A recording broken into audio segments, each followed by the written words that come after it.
Di sini saya akan menjawab soal UAS mata kuliah kepramukaan dan UKS.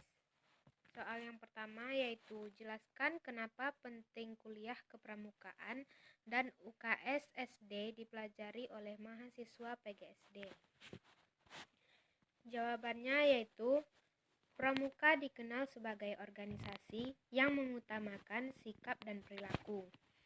Pramuka juga mengutamakan arti persaudaraan, kekeluargaan, dan kerjasama.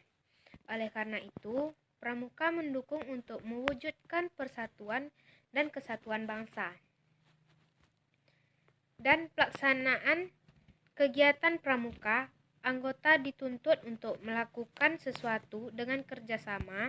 Melalui kerjasama dapat dicapai dengan mudah. Atas dasar itulah, program studi pendidikan guru sekolah dasar atau PGSD memasukkan mata kuliah kepramukaan dalam kurikulumnya. Pramuka merupakan salah satu ekstrakurikuler wajib di sekolah dasar, sehingga program studi PGSD memasukkan mata kuliah tersebut. Pramuka adalah wadah yang terbuka tanpa membatasi umur,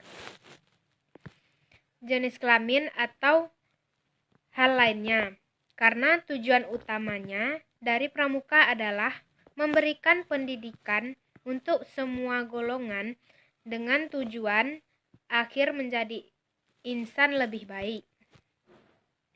Pramuka memiliki tujuan yang jelas karena pramuka memiliki landasan dasar kode etik yaitu Trisatya dan Dasadharma yang berlandaskan Pancasila. Soal yang kedua yaitu buatlah analisis resum apa saja yang Anda dapatkan dari mata kuliah kepramukaan dan UKS di SD. Yang saya dapatkan yaitu pada materi melaksanakan dan mengamalkan Trisatya dan Dasadharma. Di sini ada kode kehormatan gerak pramuka atau Trisatya dan Dasadharma.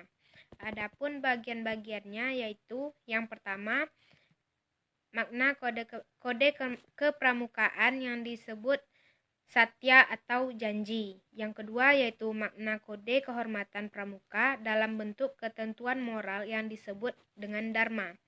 Yang ketiga yaitu pengertian kode kehormatan gerak pramuka. Yang keempat kode kehormatan pramuka. Yang kelima kode kehormatan bagi anggota siaga. Yang keenam kode kehormatan bagi pramuka penggalang. Yang ketujuh kode kehormatan bagi penegak, pandega, dan anggota dewasa. Berikutnya ada kiasan dasar kepramukaan, terbagi menjadi 4, yaitu yang pertama kiasan dasar kepramukaan, yang kedua kiasan dasar yang pertama yaitu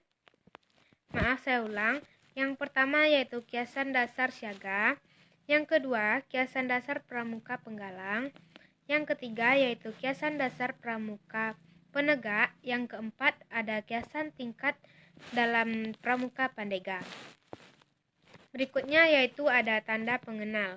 Di sini tanda pengenal terbagi menjadi 5, yaitu yang pertama tanda umum, yang kedua tanda satuan, yang ketiga tanda jabatan, yang keempat tanda kecakapan, dan yang kelima ada tanda penghargaan.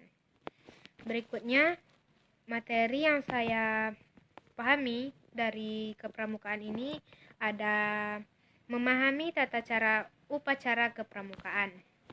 Adapun bagian-bagiannya yaitu yang pertama ada upacara kepramukaan.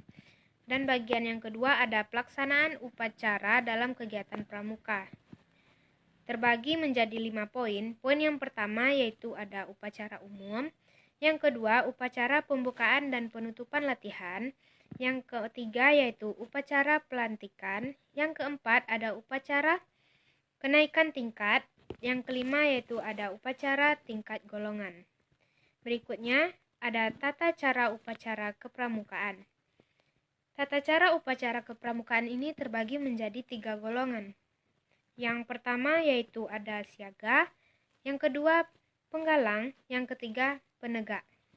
Berikutnya ada susunan dan tata cara upacara api unggun. Di sini terdapat fungsi kegiatan api unggun yaitu ada 6 poin. Poin yang pertama yaitu mempererat persaudaraan. Yang kedua, memupuk kerjasama atau gotong royong. Yang ketiga ada menambah rasa keberanian dan kepercayaan diri. Yang keempat yaitu membuat suasana gembira dan kebebasan. Yang kelima ada mengembangkan bakat dan kreativitas. Yang keenam yaitu memupuk disiplin bagi pelaku dan penonton. Soal yang ketiga yaitu, menurut pendapat Anda, bagaimana peran UKS di sekolah? Menurut pendapat saya, peran UKS di sekolah yaitu sumber daya manusia yang berkualitas baik, sehat secara fisik, mental, dan sosial, serta produktif adalah modal dalam mencapai kemajuan bangsa. Salah satu upayanya adalah melalui usaha kesehatan sekolah, yaitu UKS. UKS bertujuan untuk meningkatkan mutu pendidikan dan prestasi belajar peserta didik dengan meningkatkan derajat kesehatan anak sekolah, di antaranya dengan pemenuhan gizi sehingga mereka dapat tumbuh dan berkembang dengan optimal. Usaha membina, mengembangkan, dan meningkatkan kemampuan hidup sehat dan derajat kesehatan peserta didik dilaksanakan melalui program pendidikan di sekolah dengan berbagai kegiatan intrakurikuler dan ekstrakurikuler, serta melalui usaha-usaha lain di luar sekolah yang dilakukan dalam rangka pembinaan dan pemeliharaan kesehatan masyarakat.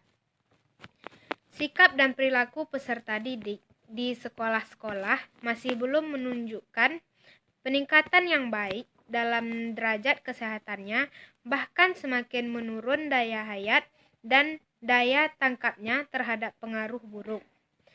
Sebagaimana penyebabnya adalah kurangnya kesadaran orang tua atau masyarakat terhadap cara-cara penanggulangan perilaku tersebut. Sedangkan pendidikan kesehatan yang bersifat preventif kurang tersentuh, terutama dalam wadah pendidikan formal atau sekolah. Untuk mewujudkan program usaha kesehatan sekolah, aspek penting yang harus diperhatikan adalah sumber daya manusia yang berkualitas.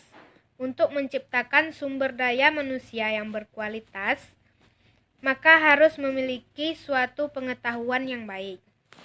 Sekian jawaban dari soal ujian akhir semester mata kuliah kepramukaan dan UKS.